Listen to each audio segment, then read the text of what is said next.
ദുരന്തം ബാധിച്ച ഒരൊറ്റ രാത്രി കൊണ്ട് ഒന്നുമല്ലാതായ ആളുകളാ ഞങ്ങള്.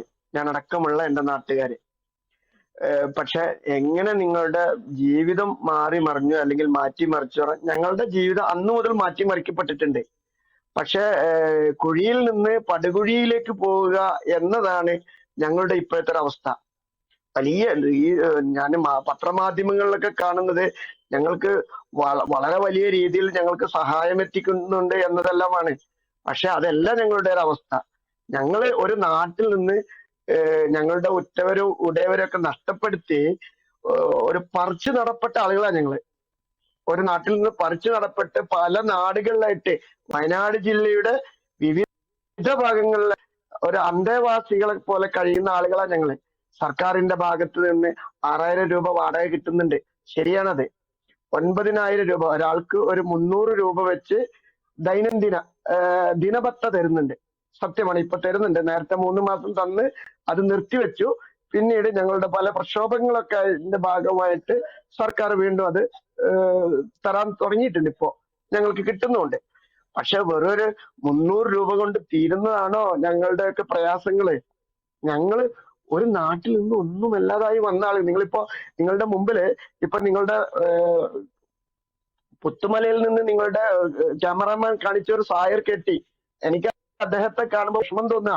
കാരണം അദ്ദേഹത്തിന്റെ മോനെ, ഒരു പൊന്നു മോനെ അവന്റെ കയ്യിൽ നിന്ന് തട്ടിയെടുത്ത് കൊണ്ട് പ്രകൃതി കുട്ടി ഇല്ലാതായി പോയി.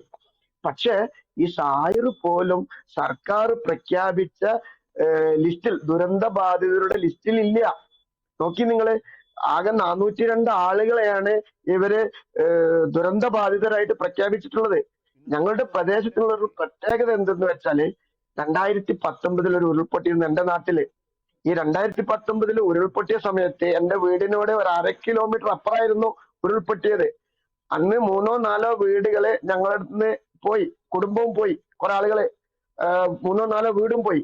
പക്ഷെ അന്നൊക്കെ ഞങ്ങളെല്ലാം വിചാരിച്ചു ഞങ്ങൾ സേഫാണ്. പുഴയിൽ നിന്ന് ഏകദേശം 1/2 കിലോമീറ്റർ ഉയരവും 1/2 കിലോമീറ്റർ ദൂരത്തുമാണ് ഞാൻ താമസിക്കുന്നത്. പക്ഷെ ഈ 2024 ഉരുൾപൊട്ടലില് ഞങ്ങളുടെ കുടുംബം, എന്റെ കുടുംബത്തിലൊക്കെ 26 പേര് മരിച്ചു പോയിട്ടുണ്ട്. ഞങ്ങളുടെ ആളുകളും മരിച്ചുപോയി. എനിക്കൊക്കെ 6 ഏക്കർ ഭൂമി ഉണ്ട് അവിടെ. ഈ ഒരു വർഷമായിട്ട് ആ ഭൂമിയിലേക്കൊന്ന് പോയി നോക്കാൻ പോലും കഴിഞ്ഞിട്ടില്ല. കാരണം അങ്ങോട്ടേക്ക് വഴിയില്ല, അങ്ങോട്ടേക്ക് പോകാൻ പോലും കഴിയില്ല. കഴിഞ്ഞ ഈ ദുരന്തം വന്ന സമയത്താണ് ഏലം വിളവെടുപ്പുള്ള സമയം. നമുക്ക് ഏലകൃഷിയും കൂടെ ഉള്ളതാ.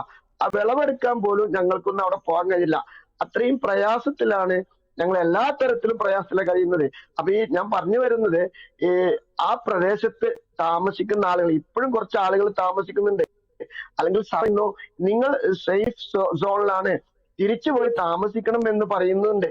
പക്ഷെ അത് തെറ്റാണ്. കാരണം ഞാൻ പറഞ്ഞല്ലോ, 2019 ഉരുൾപൊട്ടിയപ്പോ കുറഞ്ഞ 3-4 കുടുംബമേ പോയിട്ടുള്ളൂ. പക്ഷെ 24 പൊട്ടിയപ്പോ എന്റെ വീട് വരെ എത്തി.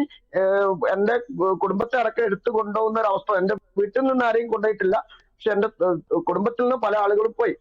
അപ്പൊ ഇതുപോലെ ഭീതിയിൽ കഴിയുന്ന ആളുകളെ വെറും 402 കുടുംബമല്ല, ഇത് നമ്മുടെ ബഹുമാനപ്പെട്ട ചീഫ് സെക്രട്ടറി ഞങ്ങളെ എല്ലാം യോഗം വിളിച്ചിരുന്നു ദുരന്ത ബാധിതരുടെ.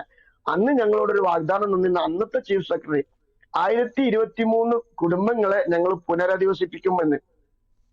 ഇത് ഒരു പടി കൂടി കടന്നിട്ട് നമ്മുടെ ബഹുമാനപ്പെട്ട മന്ത്രി, റവന്യൂ മന്ത്രി പറഞ്ഞ് 1500 കുടുംബങ്ങളെ പുനരധിവസിപ്പിക്കും എന്ന് മാത്രമല്ല അദ്ദേഹം പറഞ്ഞത്, ഏറ്റവും അവസാനത്തെ കുടുംബത്തെയും പുനരധിവസിപ്പിച്ചിട്ട് ഞാൻ ഈ വയനാട് ഇറങ്ങുള്ളൂ എന്നാണ് നമ്മളെ ബഹുമാനപ്പെട്ട മന്ത്രി പറഞ്ഞത്. പക്ഷെ ഇപ്പോഴും അവര് 402 പേരുടെ ലിസ്റ്റിലാണ് നിൽക്കുന്നത്. റവന്യൂ മന്ത്രി അവിടെ പറഞ്ഞ ചില കാര്യങ്ങളുണ്ടല്ലോ. അതായത് 49 പേരെ കൂടി കൂട്ടി, അതായത് നിലവിൽ 402 ആയിട്ടുള്ളവർ 49 പേരെ കൂടി കൂട്ടി 451 പേരെ ആ ഒരു പട്ടികയുടെ ഭാഗമാക്കി. ഒപ്പം ഈ 6 കോടി രൂപ ഈ നഷ്ടപരിഹാരത്തിൽ ഉൾപ്പെടുത്തി അതും കൂടി അനുവദിച്ചിട്ടുണ്ട്. അതോടൊപ്പം തന്നെ പിന്നെ മറ്റു ചില പ്രഖ്യാപനങ്ങൾ കൂടി വന്നിട്ടുണ്ട്. അപ്പം ഇതിനെയൊക്കെ എങ്ങനെയാണ് ആക്ഷൻ കമ്മിറ്റിയും പൊതുവെ ദുരന്തത്തിന് അഭിമുഖീകരിച്ച ജനതയും കാണുന്നത്? ഞാനൊന്ന് പറഞ്ഞോട്ടെ, ഈ 4 കോടി എന്ന് പറഞ്ഞാൽ നമുക്ക് ഏകദേശം അവിടെ ബിൽഡിങ്ങുകളായിട്ട് തന്നെ വീടുകളും മറ്റു ബിൽഡിങ്ങുകളും 1600ഓളം ബിൽഡിങ്ങുകളും വീടുകളും നഷ്ടപ്പെട്ടു പോയിട്ടുണ്ട്. അതിൽ വെറും 402 വീടുകൾ മാത്രമാണ് സർക്കാർ ലിസ്റ്റിൽ ഉൾപ്പെടുത്തിയിട്ടുള്ളത്. അവിടുത്തെ ആ പ്രദേശത്തുള്ള ഒരു ചൂരൽമല എന്ന് പറഞ്ഞ ടൗൺ ഉണ്ട്. ഞങ്ങളുടെ എല്ലാം എന്താ പറയാ ഞങ്ങളുടെയൊക്കെ തറവാടാണ് ഈ ചൂരൽമല എന്ന് പറയുന്നത്. ഈ ചൂരൽമലയില് നോ ഗോസോൺ ആണ്. അവിടെ കറണ്ട് ഇല്ല. കുറച്ച് ബാക്കിയായ ബിൽഡിംഗ് ഉണ്ട്. ആ ബിൽഡിംഗ് നോ ഗോസോണിലാണ്. ഇവർക്ക് ആർക്കും അവിടെ പോകാൻ പാടില്ല. പക്ഷെ ഒരാൾക്കും ആ ബിൽഡിങ്ങിന്റെ പേരിൽ ഒരു രൂപ പോലും, ഒരു മിഠായി പോലും സർക്കാർ വാങ്ങിച്ചു കൊടുത്തിട്ടില്ല. പിന്നെ ഈ 4 കോടി എന്നൊക്കെ പറയുന്നത് വെറുതെ. ഇത് ബഹുമാനപ്പെട്ട മന്ത്രിയൊക്കെ പറയാൻ തുടങ്ങിയിട്ട് കുറെ. ഞാൻ പറഞ്ഞല്ലോ, ഈ മന്ത്രിയാണ് ഞങ്ങളോട് പറഞ്ഞത് 1500 കുടുംബത്തെ പുനരധിവസിപ്പിച്ചിട്ട് വയനാട് ഇറങ്ങുള്ളൂ എന്ന്. അദ്ദേഹം ഇപ്പോഴും 402 പേരുടെ ലിസ്റ്റിലാണ് നിൽക്കുന്നത്. ഇന്നോ നാളായിട്ട് 48 പേരുടെ ലിസ്റ്റ് പുറത്തിറക്കും എന്ന് പറയുന്നത്. ആ ലിസ്റ്റ് പുറത്തിറക്കുമ്പോൾ കൂടുതൽ പ്രക്ഷോഭമായിട്ടാണ് വരേണ്ടി വരിക. കാരണം എന്താ അറിയോ, ഈ 402 അല്ല, ഈ 48 പേര് പോരെ. ഇനി ബാക്കി അവിടെ കൊയിനാക്കുളം എന്ന് പറഞ്ഞ പ്രദേശമുണ്ട്, പടവെട്ടിക്കുന്ന് പറഞ്ഞൊരു പ്രദേശമുണ്ട്, അതുപോലെ അട്ടമല, റാട്ടപ്പാടി, ഗോപിമൂല, ചൂരൽമലയിലെ ടൗണിനോട് ചേർന്നുള്ള പല പ്രദേശങ്ങളും ഇവർക്ക് ഇവരൊക്കെ ഇനി അവിടെ പോയി താമസിക്കുമ്പോ ഈ 298 ആള് പോയതുപോലെ ഇവരും പോയിട്ട് ഇനി അടുത്ത ആളുകളെ പുനരധിവസിപ്പിക്കുള്ളൂ എന്നാണ് പറയുന്നത്. ഞങ്ങളെ ആളുകളൊക്കെ പോയതുപോലെ പോകാൻ കിടക്കുന്ന ആളുകളാ അവരൊക്കെ ഭയത്തിൽ കഴിയുന്ന ആളുകളാ. ഇവരൊക്കെ പല വീടുകളിലായിട്ട് വയനാടിന്റെ പല ഭാഗങ്ങളിലായിട്ട് ഭയത്തിൽ കഴിയുന്നു. സർക്കാർ തന്നെ അതിൽ പല ആളുകൾക്ക് വാടക കൊടുക്കുന്നു. കാരണം നിങ്ങൾക്ക് അവിടെ താമസിക്കാൻ പറ്റില്ല എന്ന് പറഞ്ഞ് വാടക കൊടുക്കുന്നു. പക്ഷെ അവർക്ക് വീടിന്റെ ലിസ്റ്റിലില്ല. എന്തൊരു ന്യായ ഇതെല്ലാം. ഇതുപോലെ തന്നെ ആ പ്രദേശത്തുള്ള ആളുകളൊക്കെ തൊഴിൽ നഷ്ടപ്പെട്ടിട്ട്, അവിടെ ടൂറിസം മേഖലയായിരുന്നു, അവിടെ തൊഴിലില്ല. ടാക്സി ഡ്രൈവർമാര്, അതുപോലെ കച്ചവടക്കാർ, ഇവർക്ക് ആർക്കും ഒരു തൊഴിലും ഇല്ല. ഈ ആളുകളൊക്കെ കുറച്ച് ആളുകൾ അവിടെ താമസിക്കുന്നുണ്ട്. ഇവർക്കൊക്കെ ദൈനംദിന ഭത്തയായ 300 രൂപയെങ്കിലും കൊടുക്കാൻ സർക്കാർ സംവിധാനം ഉണ്ടാക്കണം എന്നും കൂടെ എനിക്ക് പറയാനുള്ളത്. ഞങ്ങളൊക്കെ വലിയ പ്രയാസത്തിലാ. ഞങ്ങൾക്ക് വേണ്ടി പിരിച്ചെടുത്ത ഒരു കാര്യം കൂടെ ഞാൻ സൂചിപ്പിച്ചോട്ടെ. ഞങ്ങൾക്ക് വേണ്ടി പിരിച്ചെടുത്ത, ഞങ്ങൾക്ക് കേന്ദ്ര സർക്കാർ ഞങ്ങളെ സഹായിക്കേണ്ട, സംസ്ഥാന സർക്കാർ ഞങ്ങളെ സഹായിക്കേണ്ട, പഞ്ചായത്തും ഞങ്ങളെ സഹായിക്കേണ്ട. പക്ഷെ ലോകത്തിലെ മലയാളികൾ മുഴുവൻ ഞങ്ങളെ പ്രശ്നം കണ്ടിട്ട്, ഞങ്ങളെ വേദന കണ്ട് ഞങ്ങളെ സഹായിക്കാൻ വേണ്ടി സംസ്ഥാന സർക്കാരിനെ ഇടനിലക്കാരാക്കി നിർത്തിയിട്ട് ഒരു 783 കോടി രൂപ കൊടുത്തിട്ടുണ്ട് ഞങ്ങളെ സഹായിക്കാൻ വേണ്ടിയാണ്. ഇതിന്റെ 1/4 സർക്കാർ ചെലവഴിച്ചാൽ ഞങ്ങളുടെ എല്ലാവരുടെയും പ്രയാസങ്ങൾ തീരും. വരാം.